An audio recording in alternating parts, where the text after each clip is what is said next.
Hi hello guys, நீங்கள் இப்போ வீடியோவில் பார்த்துட்ருக்கீங்கல்ல, இவங்க தான் வனதேவதை அம்மா.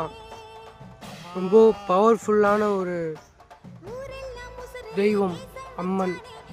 ஸோ இவங்களுக்கு ஆலய திருப்பணி ஸ்டார்ட் பண்ணியிருக்காங்க. கள்ளக்குறிச்சி மாவட்டம் திருக்கோவிலூரில் வனதேவதை அம்மன் ஆலயம் திருப்பணி ஆரம்பிச்சிருக்காங்க.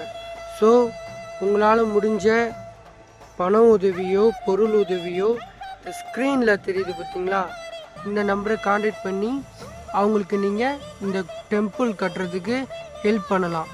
இந்த டெம்பிள் கட்டுறதுக்கு ஹெல்ப் பண்ணுற எல்லாருடைய பேரும் கல்வெட்டில் பதிக்கப்படும். அவங்களுக்கு அமாவாசை நாட்களில் தொடர்ந்து அவங்க வாழ்நாள் இறுதி வரை அவங்களுக்காக அவங்களுடைய வம்சத்துக்காக பூஜைகளும் செய்கிறாங்க. ஸோ